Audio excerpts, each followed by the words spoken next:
Dear students, कैसे हैं आप लोग? उम्मीद करते हैं स्वस्थ होंगे, बढ़िया होंगे। तो आज पढ़ने वाले हैं हम लोग फोर्स एंड प्रेशर में आगे, यानी कि फोर्स एंड प्रेशर में हमने कहाँ तक पढ़ा था? कांटेक्ट फोर्स तक। अब आगे पढ़ने वाले हैं नॉन कांटेक्ट फोर्स के बारे में। लेकिन उससे पहले जो स्टूडेंट्स चैनल पर नए हैं वे चैनल को सब्सक्राइब करें, दोस्तों के साथ शेयर भी करें जो तैयारी कर रहे हैं या नहीं भी कर रहे हैं उनके पास भी, ताकि जो कॉन्सेप्ट उनको समझ में नहीं आते हैं ना तो वो सब वैसे छोड़ देते हैं, कहते हैं बाद में पढ़ लेंगे, कभी अगले क्लास में पढ़ लेंगे, लेकिन वो नहीं हो पाता है। तो इसी समय उनके पास शेयर करें और फिर यहाँ पर पढ़ाई में लग जाएं। कॉपी और कलम लेकर बैठें, कुछ नोट्स लिखते रहें और समझते रहें, क्योंकि एग्ज़ाम में जो है ना क्वेश्चन वो थ्योरी बेस्ड भी आ सकता है और मैक्सिमम एग्जाम्पल बेस्ड आते हैं। कुछ एग्जाम्पल दिया रहेगा यह किसकी वजह से होता है, या ऐसे दे देगा कि चाकू है उसकी जो धार है वो पतली क्यों बनाई जाती है। यहाँ पर मान लेते कोई कील है उसके आगे का ऐसे नुकीला क्यों रहता है। तो ये सब चीज़ें पूछता है। तो इस सब चीज़ों में किस चीज़ का यूज होता है, फिजिक्स के किस कॉन्सेप्ट का, वैसे पूछता है। तो उसके लिए आपको यहाँ पर ध्यान से समझना पड़ेगा हर एक कॉन्सेप्ट को। तो उसको शेयर करिए वीडियो को और चैनल को सब्सक्राइब जरूर करिए। अब आगे पढ़ते हैं यहाँ पर फोर्स एंड प्रेशर के बारे में। नॉन कॉन्टैक्ट फोर्स के बारे में पढ़ेंगे। कॉन्टैक्ट फोर्स के बारे में पढ़ चुके हैं बहुत ज़्यादा। क्या पढ़े थे कॉन्टैक्ट फोर्स के बारे में? कि ऐसा फोर्स दो ऑब्जेक्ट के बीच या उससे अधिक कि सरफेसेस जो है ना, सतह, वो आपस में कांटेक्ट में रहें, सटे हुए रहें, तब जाकर फोर्स लगे। जैसे किसी चीज़ को धक्का देना है, मस्कुलर फोर्स लगाएं, मसल्स द्वारा फोर्स लगाए है ना, जो शरीर में ताकत है, ऊर्जा है, उससे वे फोर्स लगाएं, तब जाकर वो आगे मूव हुआ। तो इस टाइप के फोर्स को क्या कहते हैं? मस्कुलर फोर्स लगा और वो कॉन्टैक्ट फोर्स में आएगा, क्योंकि सरफेस टच हुए। ऐसे दूसरा था, क्या था? Frictional force. एक चीज़ दूसरे चीज़ से रगड़ खा रही थी, फ्रिक्शन हो रहा था, तब उसको क्या करते? Frictional force. और ऐसे ही वो सब चीज़ें कांटेक्ट में थी। अब क्या है? नॉन कांटेक्ट फोर्स, यानी कि सरफेस टच नहीं होंगी, दूर से ही फोर्स लग जाएगा। जैसे चुंबक वाला खेल खेलते हैं, यानी कि एक चुंबक यहाँ रखते हैं, दूसरा यहाँ, जो थोड़ा सा नज़दीक आता तुरंत चिपक जाता है। तो मैग्नेट एक दूसरे से चिपक जाते हैं, दूर से ही फोर्स लगाकर एक दूसरे को खींच लेते हैं, तो उसको क्या कहते हैं? नॉन कांटेक्ट फोर्स की वजह से खींचे हैं। ऐसे ही ग्रेविटेशनल फोर्स, यानी कि पृथ्वी जो है दूसरे जो जैसे मून है, चंद्रमा है, उसको खींचे हुए हैं, ठीक, हम लोगों को भी खींचे हुए हैं। तो कुछ चीज़ों को तो कांटेक्ट में है, लेकिन सेंटर से मेनली माना जाता है वहाँ से खींच रही है। तो ऐसे ही ऊपर से मान लेते हैं मून है, इसको खींच रही है पृथ्वी, तो क्या है? कांटेक्ट में है मून? नहीं, बीच में तो जगह खाली है, तो उसकी वजह से खींच रही है, जो बल लग रहा है वो कांटेक्ट में नहीं, तो नॉन कांटेक्ट फोर्स की वजह से खींच रहा है। और उस बल को क्या नाम देते हैं? ग्रेविटेशनल फोर्स, यानी कि गुरुत्वाकर्षण बल।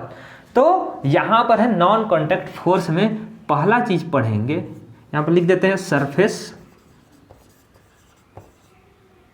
टच ना करें, टच ना करें, यानी कांटेक्ट में ना हो, समझने के लिए बस शॉर्ट में। तो यहाँ पर दूसरा आता है, इसका एग्जांपल एक पार्ट क्या है? जैसे magnetic force. Magnetic force, magnet में कितने पोल होते हैं? दो गो पोल होते हैं, एक वो मान लेते हैं नॉर्थ है और एक वो साउथ।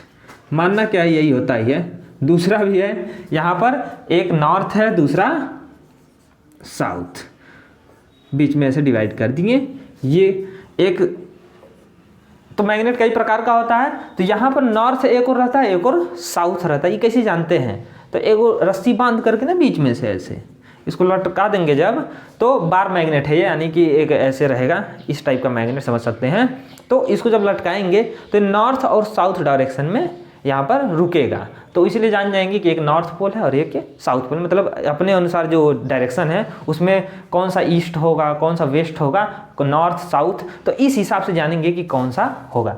तो यहाँ पर इसमें जान जाएंगे कि यदि इस डायरेक्शन में रुका, अच्छा एक और नॉर्थ होगा, एक और साउथ होगा, तो ऐसे समझ जाएंगे। अपोजिट साइड के पोल आते हैं, जैसे कि यहाँ पर नॉर्थ है और ये साउथ है, अपोजिट है नॉर्थ और साउथ। तो नॉर्थ और साउथ जो अपोजिट आते हैं, opposite poles attract each other, attraction होता है। अपोजिट पोल्स के बीच में क्या होता है? अट्रैक्शन होता है। जैसे नॉर्थ वाला पोल साउथ वाले को खींचेगा, तब जाकर चुंबक चिपकेगा। ऐसे ही अगर सेम पोल आ जाए, यानी कि नॉर्थ नॉर्थ या साउथ साउथ, तो सेम टाइप के पोल से यदि आ जाए मैग्नेट में, तो क्या होगा? रिपल्सन होगा, रिपल्सन। कैसे? जैसे कि यहाँ पर नॉर्थ है और ये साउथ है, अपोजिट है, एक नॉर्थ एक साउथ। तो यहाँ पर जब दूसरे नज़दीक लाएंगे थोड़ा सा, जो उसके मैग्नेटिक रेंज में आएगा, मैग्नेटिक फील्ड के रेंज में, यहाँ पर जैसे ना मैग्नेट है तो इसका एक रेंज डिफाइंड होता है कि यहाँ से इतने क्षेत्र में, इसे इतने क्षेत्र में अगर कहीं पर भी कोई ऑब्जेक्ट आया या मैग्नेटिक फील्ड यहाँ पर इसका जनरेटेड है, तो इसके बीच में यदि कोई आया ऐसा चीज़ तो इसको ये अट्रैक्ट करेगा, खींच लेगा। यदि मान लो लोहे का कील है या मैग्नेट है, उसका साउथ पोल है, तब मतलब अपना फील्ड का इफेक्ट दिखाएगा। तो कोई भी ऑब्जेक्ट नहीं होता है, मतलब ऐसा ऑब्जेक्ट जो मैग्नेटिक हो तभी उसको खींच पाएगा। ये नहीं है कि कोई प्लास्टिक का चीज़ रख देंगे उसको भी खींच लेगा।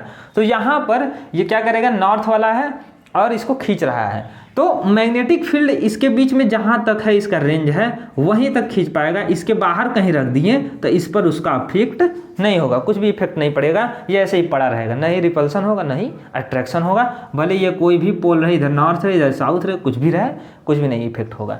यहाँ पर यदि मान लेते इसको लाते हैं तो जो ही इसके रेंज में आया, ये साउथ है ये नॉर्थ है, तो साउथ वाले को ये खींचने लगेगा और मैग्नेट आकर चिपक जाएगा इधर नॉर्थ वाले पोल पर। ऐसे यदि सेम टाइप के पोल रहें, यानी कि नॉर्थ नॉर्थ नॉर्थ है और इधर वाले इसका भी नॉर्थ लेते हैं, यहाँ पर इसके क्षेत्र में आया, ये इसके क्षेत्र में आया, तो जो ही कहेगा ये हमारे एरिया में आए हो, तो और सेम टाइप के हैं यानी कि एक ही जैसे हैं, तो एक दूसरे को रिपल्सन होगा, एक दूसरे को पीछे ढकेलेंगे, है ना। तो यहाँ पर ऐसा होता है, तो अपोजिट पोल्स अट्रैक्शन होता है बीच, और सेम पोल्स सेम टाइप के हैं तो रिपल्सन होगा। साउथ साउथ है तभी पोल्स में क्या होगा, रिपल्सन होगा, क्योंकि सेम टाइप के पोल हैं। आगे बढ़े, आगे है यहाँ पर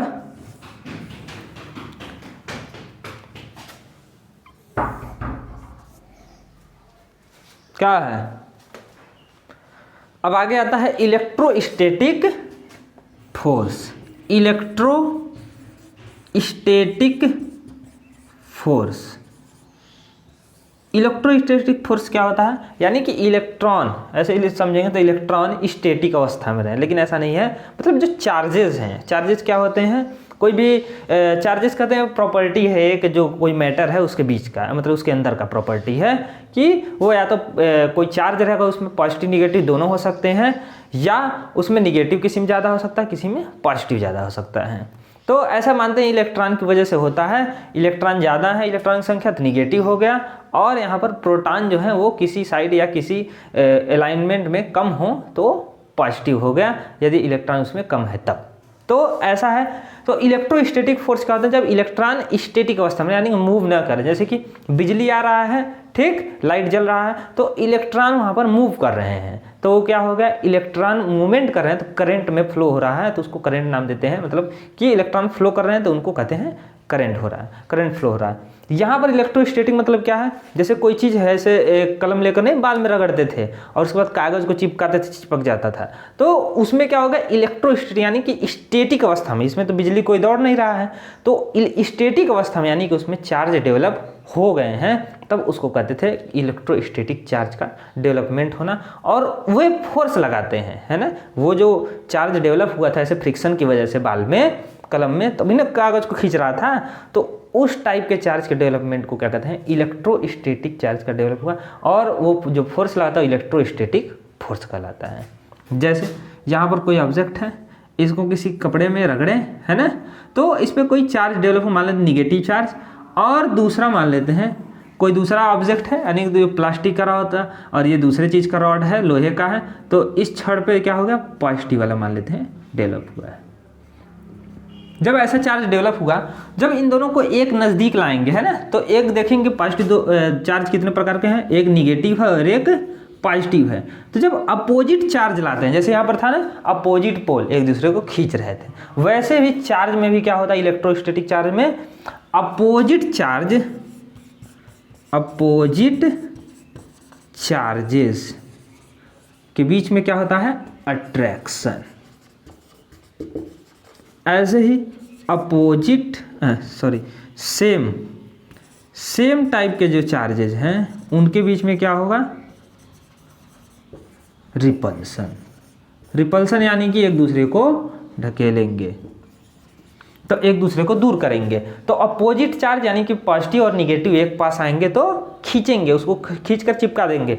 यहाँ पर है तो अपोजिट चार्ज अट्रैक्शन होता है और एक दूसरे को इफेक्ट को जो है ना न्यूट्रल करते हैं, यानी कि पॉजिटिव निगेटिव मिक्स होकर के उसको न्यूट्रल करते हैं। सेम टाइप के चार्जेज हैं तो क्या होगा, रिपल्सन होगा, यानी कि पॉजिटिव पॉजिटिव है तो एक दूसरे को दूर ढकेलेंगे, या निगेटिव निगेटिव है तब भी एक दूसरे को दूर ढकेलेंगे। जैसे सेम टाइप के हैं तो माइनस निगेटिव चार्ज एक दूसरे को पुश करेंगे, दूर करेंगे, और यदि पॉजिटिव और निगेटिव है तब अट्रैक्शन होगा। आगे बढ़े तो आगे आता है ग्रेविटेशनल फोर्स। तो इसका इफेक्ट चारों ओर दिखता है ना, पृथ्वी खींचे हुए सभी ऑब्जेक्ट्स को ग्रेविटेशनल फोर्स द्वारा। ऐसे ही दूसरे बताए हैं प्लेनेट को मून को खींचे हुए हैं, तभी क्या है यहाँ पर ग्रेविटेशनल फोर्स का इफेक्ट है। ग्रेविटेशनल फोर्स हर ऑब्जेक्ट में होता है जिसके अंदर मास है। ऐसे ही जैसे मान लेते हैं सन है, सूरज, वो भी अर्थ को खींचे हुए हैं, तो उसके बीच क्या लग रहा है, कौन सा फोर्स, ग्रेविटेशनल फोर्स। तो ये चीज़ याद रखना है। आगे अब उसके बारे में थोड़ा सा जानते हैं। और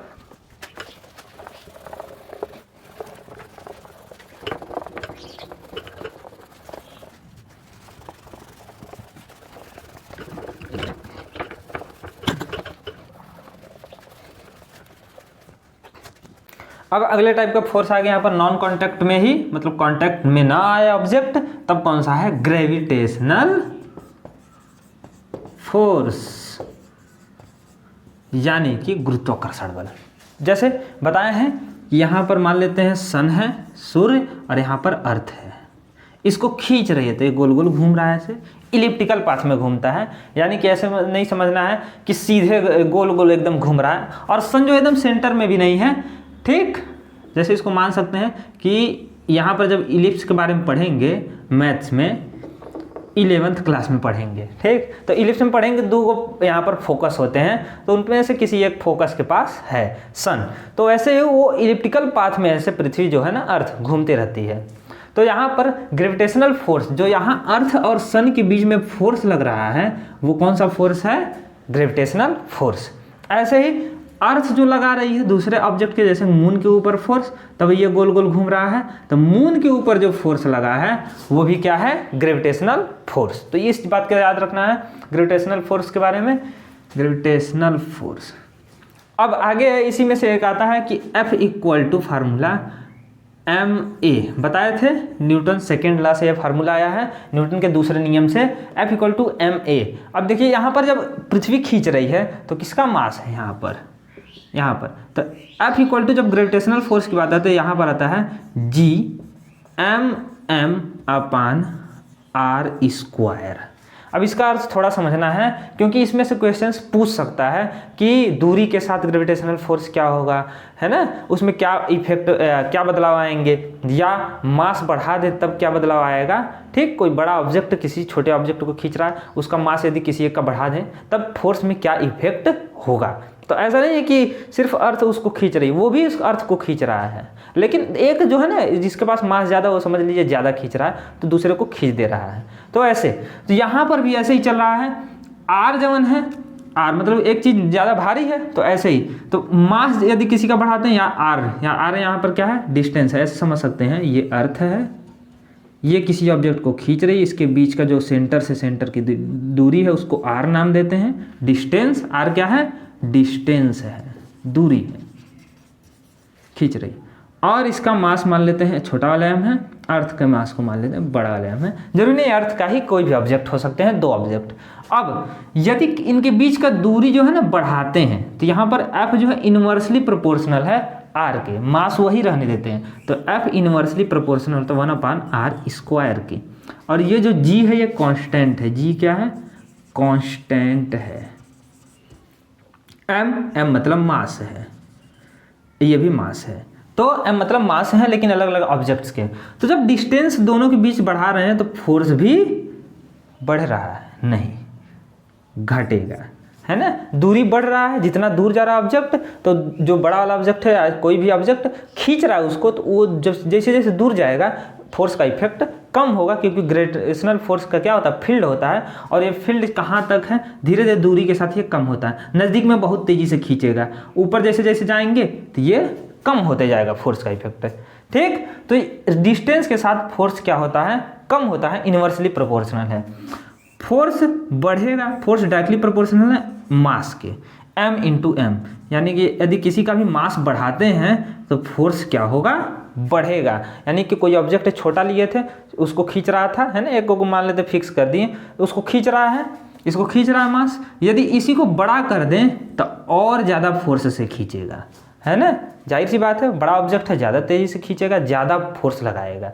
तो फोर्स जो है वो मास बढ़ाने के साथ बढ़ता है ना। जैसे खूब मोटा सा पहलवान है, वो ज़्यादा तेज़ी से खींच लेगा, एक हल्का सा आदमी है वो कम खींच पाएगा। तो ऐसे यहाँ पर भी है ना, लेकिन ये कांटेक्ट में आ जाएगा, ये नॉन कांटेक्ट फोर्स है, दूर से ही खींच लेगा। आगे आते हैं, अब इसमें थ्रस्ट के बारे में पढ़ेंगे और प्रेशर जो है उसके बारे में पढ़ेंगे, लेकिन उसको आगे पढ़ेंगे। तो आज के लिए बस इतना ही, मिलते हैं नेक्स्ट वीडियो में, तब तक के लिए जय हिंद।